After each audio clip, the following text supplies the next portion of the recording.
When this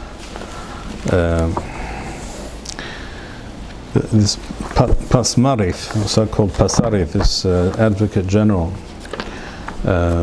staged suicide the other day, which in some ways one could say did not turn out to be factual, unfortunately.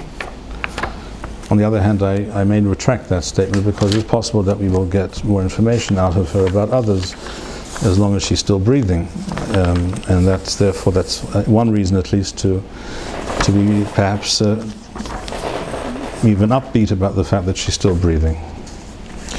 But most definitely she is not worthy to breathe fresh air. There's no question about that, because for those who don't know what these people have been up to, for example, in case it was unclear, we shall make it very clear right now and say as follows. Anyone who has any understanding and is following various events has seen this and known this to be true for years. But we now know for a fact that as part of the Kaplan woke progressive types. By the way, this Advocate General, what was her previous job before she was so-called head of the military justice system? She was an advisor, the Yoamlan it's called or something. She was the advisor to the chief of staff on gender matters, gender issues. They should know that's the most regressive, that is to say progressive, the most regressive job in the entire army. So you get an idea of who we're talking about. But she and her ilk, their aim was to bring down this current government, which, as hopeless as it is better than the alternative, just as difficult as it is to say that, but it's true. When I say the alternative, I mean the obvious, apparent real-world alternatives, not the real alternatives. And they were willing to do this by any means possible. It's also today absolutely clear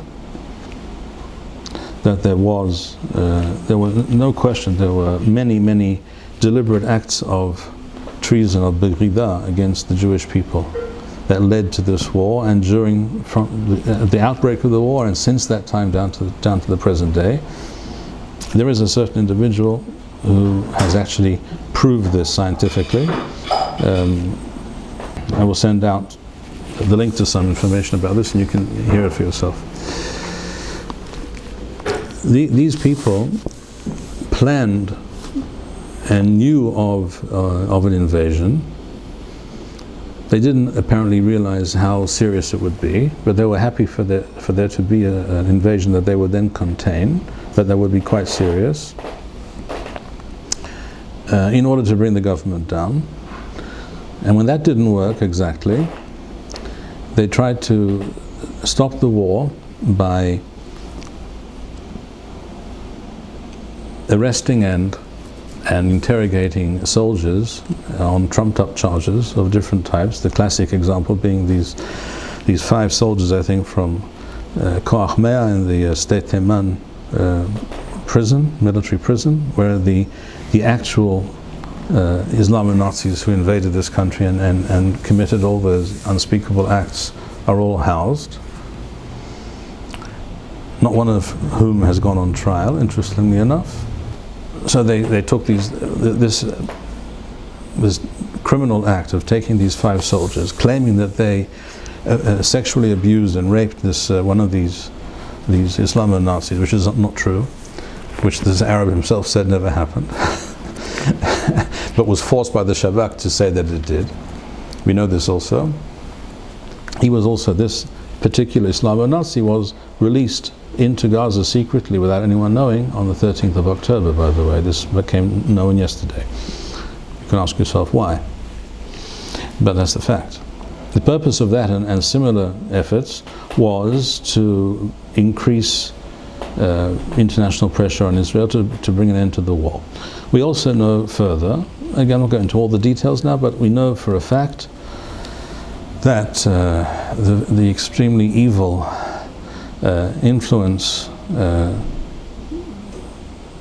influence peddler, the non-entity Joe Biden, he was particularly interested in this State Teman case, and they were reporting to him all the time. And in the court, there was an American, apparently a CIA person, sitting there with a laptop, constantly hitting his keys, reporting upstairs as to the goings on. We all know this. Some of this became only known yesterday, but it's a fact. These are all deliberate acts of sabotage and treason,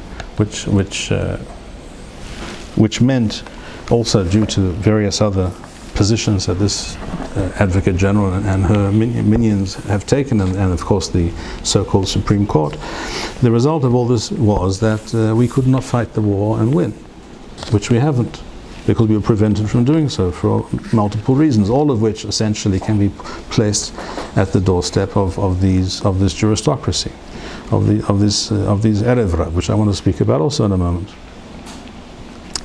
Now, when she staged her suicide the other night, some people on the right who despised this person all of a sudden changed their tune. Oh, it's very tragic, it's very sad, because they really thought they were already eulogizing her. They thought that she had already done away with herself. It became apparently an hour or two later that was not the case, but they were all already just expressing sorrow and what a tragedy and all sorts of things. Well, I just want to read to you what Rambam says here in Ilchot Evel, Perek Aleph.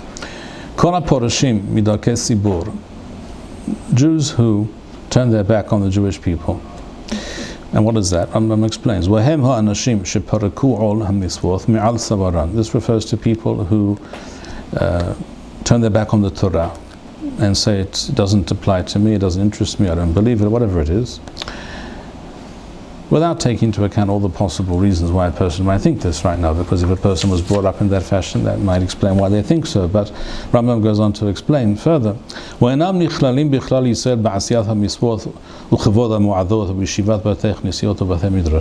words, they want nothing to do with anything the Jews do.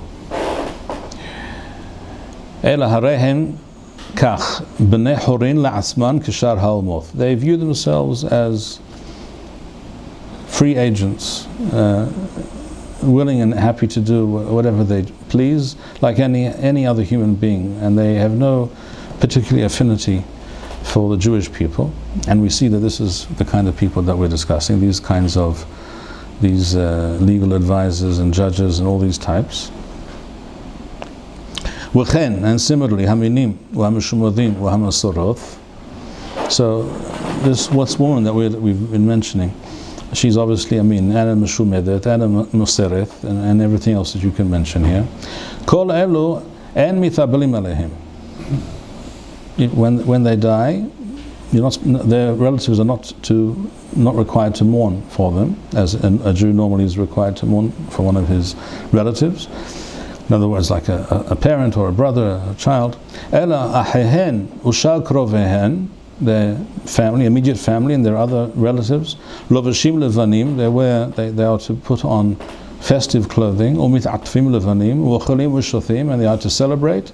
Usmehim shavadu sana'o shel HaKadosh Baruch Hu, and they are to express their joy that haters of Hashem have met their downfall. Olehem HaKatuv Omer halo mesanecha Adonai asna.